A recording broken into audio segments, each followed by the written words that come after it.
C'est effectivement fascinant. On peut mesurer aussi à quel point les prédictions en termes de technologie sont pas toujours évidentes à formuler, parce que moi je me souviens de papiers que j'ai pu écrire au début des années 2000, dans lesquels j'expliquais à quel point la bipédie, c'était une question qui était complexe dans le domaine de la robotique, puisque c'est une question d'équilibre qui est malmenée, retrouvée, Ah, et etc. en vous-même, vous en permanence. doutiez. On aime bien faire état d'humilité sur ce Absolument. plateau. Donc voilà, c'est bien. Donc voilà, même vous, vous y croyiez pas aussi rapidement à Ah oui, je me l'époque. souviens d'une visite au MIT en 2010 avec Rodney Brooks, qui était un des pontes de la robotique, qui m'avait montré un prototype de robot qui était une sorte de centaure qui fonctionnait sur un socle, un petit peu comme les Segway, vous savez, c'est une sorte de trottinette avec deux roues, c'est un plateau avec deux roues.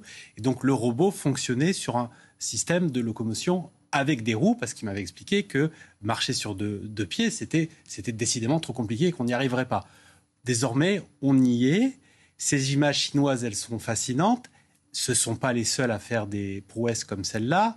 Il faut toujours citer le laboratoire Boston Dynamics qui fait des Qui est prouesses, américain, qui est lui. américain, alors qui a été racheté moult fois, etc., mais qui fait aussi des vidéos de démonstration qui sont fascinantes. Il faut aussi se méfier de la proportion d'esbrouf qui existe quand même dans des démonstrations comme celle-là. Parce que on voit là une chorégraphie qui est millimétrée, mais dont on peut s'interroger de la part de programmation à l'intérieur d'un programme comme celui-là. Parce que le robot humanoïde bipède qu'on évoque, c'est une sorte de majordome qui sera demain capable d'évoluer dans un environnement mouvant et de réagir en permanence en fonction des changements de cet environnement. Là, on est dans un environnement stable.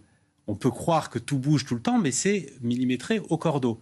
Donc, un robot doté d'une intelligence artificielle, parce qu'on en revient toujours là, d'une intelligence artificielle dite forte, c'est-à-dire capable d'appréhender la réalité du monde aussi bien que le fait l'humain, on n'y est pas encore.